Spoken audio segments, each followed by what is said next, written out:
মোদীৰ বিৰোধ কৰা মানে আপুনি ৰাষ্ট্ৰবিৰোধী এয়া মোৰ কথা নহয় এয়া আছিল বিজেপিৰ এগৰাকী যুৱ নেতাৰ উক্তি ইমান মৰসাহ ভাবকচোন এইজন তেজস্বী সূৰ্য দক্ষিণ বাংগালুৰুৰ এজন সাংসদ সংবিধানৰ শপত লৈ দায়িত্বভাৰ হাতত লোৱাৰ পাছতো সংবিধানখনকে যেন ভৰিৰে মোহাৰি পেলাব খোজে একাংশ বিজেপিৰ সাংসদ মন্ত্ৰীয়ে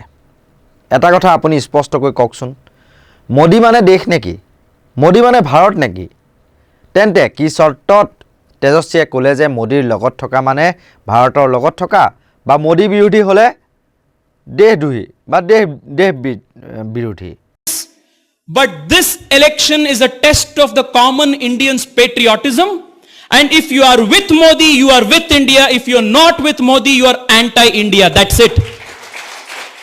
প্ৰধানমন্ত্ৰী নৰেন্দ্ৰ মোদী আজি হৈ আছে কাইলৈ হয়তো বেলেগ এগৰাকী প্ৰধানমন্ত্ৰী হ'ব কিন্তু সেই কথা অনুধাৱন নকৰি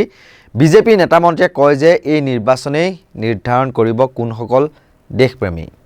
যিসকল মোদীৰ লগত থাকে সেইসকল দেশপ্ৰেমী যিসকল নাথাকে সেইসকল দেশ বিৰোধী হাৰে গণতান্ত্ৰিক দেশ এখনত এনেকুৱা ধৰণৰ মন্তব্য শোভা পায়নে এয়া গণতন্ত্ৰৰ পৰিপন্থী বা সংবিধান বিৰোধী নহয়নে কাৰোবাৰ আদৰ্শ আপোনাৰ ভাল লাগিব পাৰে বা মিলিব পাৰে কাৰোবাৰ লগত বা কাৰোবাৰ আদৰ্শৰ লগত আপোনাৰ আদৰ্শ নিমিলিব পাৰে বা বেয়া লাগিব পাৰে কাৰোবাৰ জনবিৰোধী নীতি আপুনি সমালোচনা কৰিব পাৰে কঠোৰ ভাষাৰে সেই বুলি আপুনি দেশদ্ৰোহী হৈ পৰিব নেকি বিশিষ্ট পৰিৱেশবিদ সোনম ৱাংচুকলৈকে চাওকচোন ষষ্ঠ অনুসূচীত দাবী কৰিছিল লাডাখৰ বাবে স্বায়ত্তশাসিত অঞ্চল ঘূৰাই বিচাৰিছিল কিন্তু সেয়াই অপৰাধ হিচাপে গণ্য কৰা হ'ল আৰু দেশদ্ৰোহী সজাই এতিয়া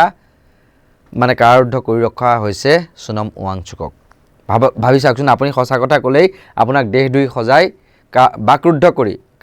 কাৰাগাৰত ভৰাই থ'ব আৰু গণতান্ত্ৰিক দেশ এখনক এয়া কেনে কথা কেনে কাণ্ড